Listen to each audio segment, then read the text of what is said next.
What up, what up, what up? It's your boy ARP. Rarebit Entertainment is the movement. Like I said, we're not sticking to just battle rap on this channel anymore. Kevin Hart True Story series. We're gonna talk.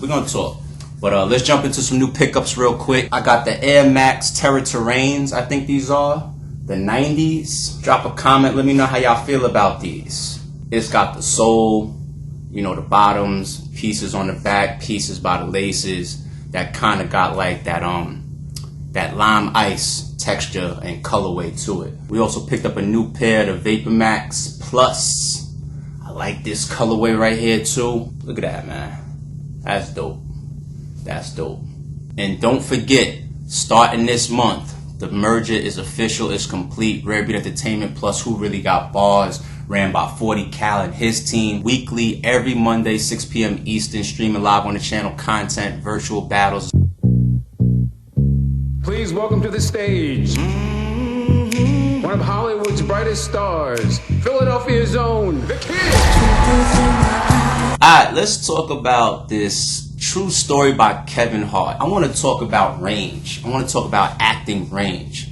I stand on both sides of the gate with how I rank actors as far as the range that they could bring to a character, the range that they could bring to a screen. What do I mean about range? It's taking the ability to be able to put on a role that is on different sides of the spectrum. Let's give you an example. One of my favorite actors of all time, Joe Pesci. The man has extreme range. You could put on a movie like The Irishman. You could put on a movie like Goodfellas or Casino. This guy's what? He's like 5'3", 5'2", or whatever. He comes on screen and you know shit is about to get crazy because he has that type of range where he can deliver a character to be so believable as a menace, as a gangster, as a boss. I'm a little confused. You're a little confused? Maybe if I stick your fucking face through this window over here, like, you know, you'll get unconfused. Give me the fucking money. I'm sorry, I didn't mean anything by it. Yeah, I know. That's why you had it ready. You thought I was fucking laying it? You know, he come in there and just terrorize shit, hitting niggas with phones and all types of shit. You could see him in that type of believable role, but then you go to like Lethal Weapon, and he plays a clown. Leo Getz, private investigator. Private investigator? Yeah.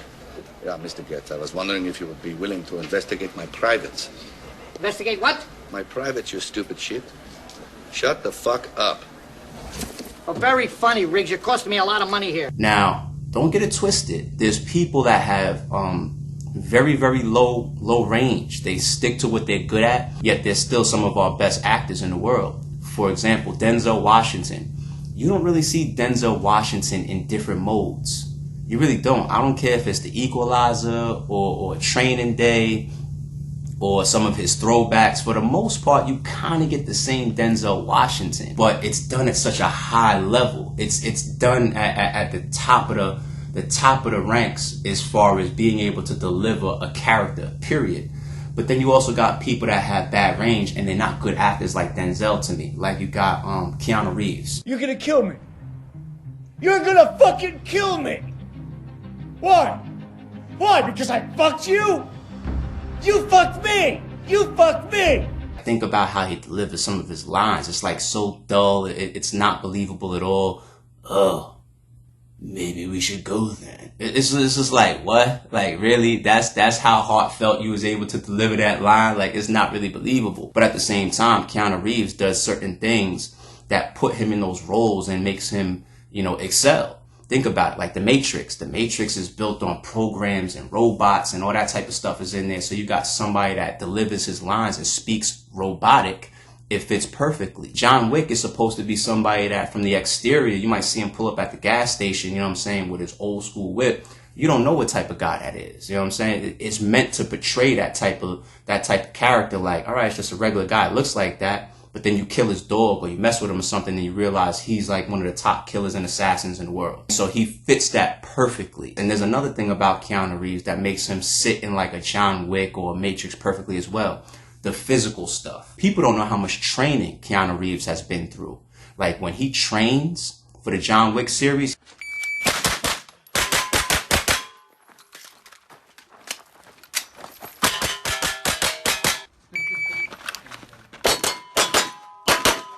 You're talking about people that handle guns at a military level, at like, you know what I'm saying, a very high trained level. That's one of the reasons why John Wick appeals to gun enthusiasts so heavy. Same thing in Matrix, you know, his Hollywood kung fu training.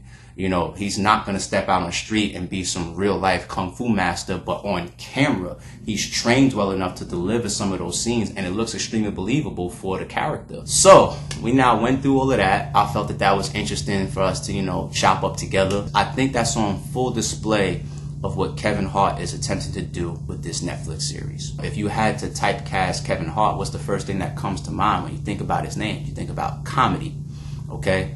This is not a comedic series, and you can tell that that's done on purpose from his acting. From the opening scene, there's minimal punchlines or minimal jokes in this series, but I definitely want to give him his kudos for being able to deliver a role outside of what he's known for, outside of probably his biggest talent, which is to make people laugh. This is kind of like a drama. And it being named True Story, I think is very interesting to me. Now, of course, this is a fictional story. There's like 6 people that died in the story. You know what I'm saying? Kevin Hart probably killed like 4 of them. You know what I'm saying? So, of course, it's a fictional story. But I think it being called True Story really is symbolic to saying these type of things happen in people's lives. And no matter how big they are, no matter how much we might marvel in some of these celebrities, no matter how many millions of dollars in celebrity and followers and how well loved Kevin Hart is, they go through real life stuff. Their challenges that they face in life is situations and people trying to bring them down to nothing every day. And we can never lose sight of that. We can never get caught up in people's celebrity and people's smiles and people's on-camera presentations and forget that these are all real people that have real lives and real problems that they go through every day. Like the depiction of his brother. I think he's really trying to show that, yeah, I've had people that were right next to me, whether they were related to me, blood relatives, loved ones, people in my entourage. These are people that I loved, people that I trusted, and they done tried to extort me. They done tried to rob me. They done tried to put me in situations where, you know, I was going to be at their mercy for the rest of my career. That's on full display here. In episode 1, it kind of formulates around Kevin Hart, you know, being on a good path, realizing like, yeah, I can't really be in the clubs like that. I got to avoid certain circles. I got to kind of be away from certain people. I got to stay on this path. You can tell from episode 1, he's very, very aware of who he is, and he's trying to avoid these pockets of danger. Okay? His brother, problematic. You know, fresh home. He's the type of person that gets into stuff.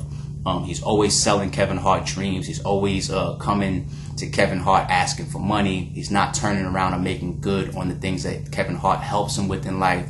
But he's his brother, so Kevin Hart is there for him. He loves him. He continues to help him. He continues to guide him.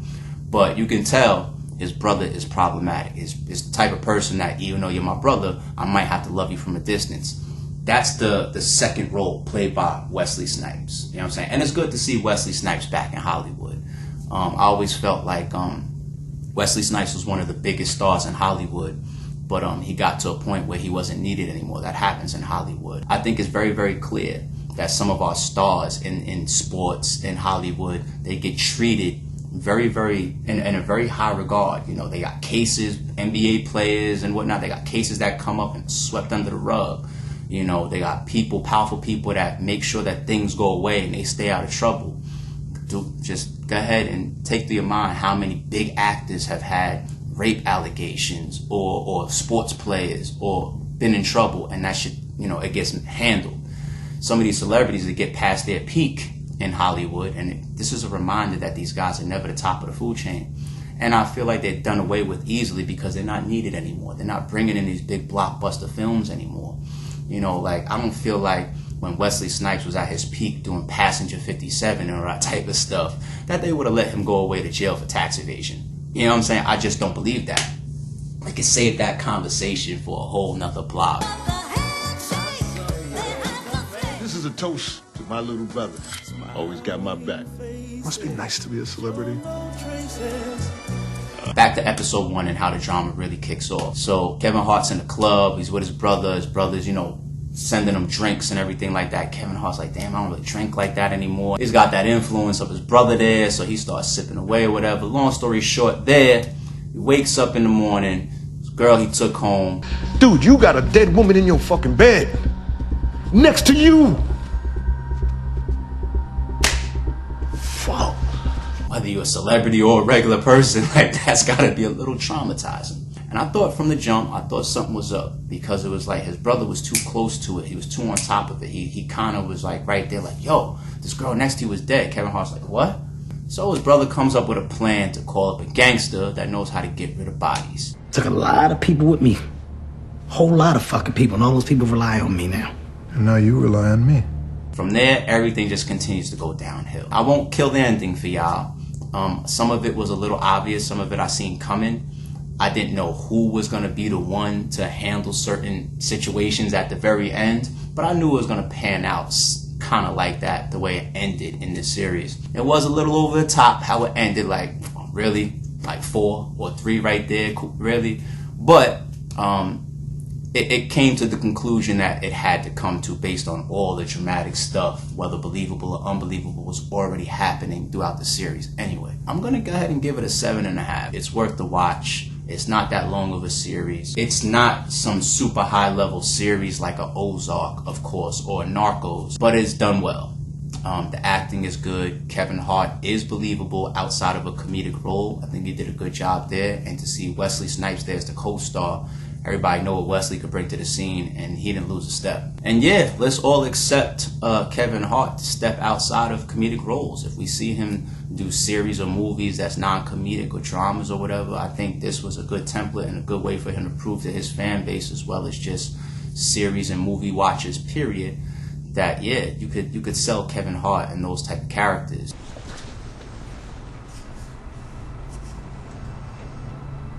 As of late, yeah. Me too. Well, you gotta change those thoughts. Gotta make them good thoughts.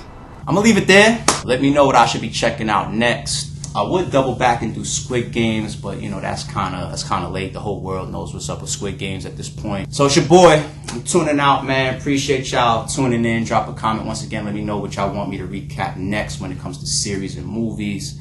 And I'll be back in a second. I'm out of here.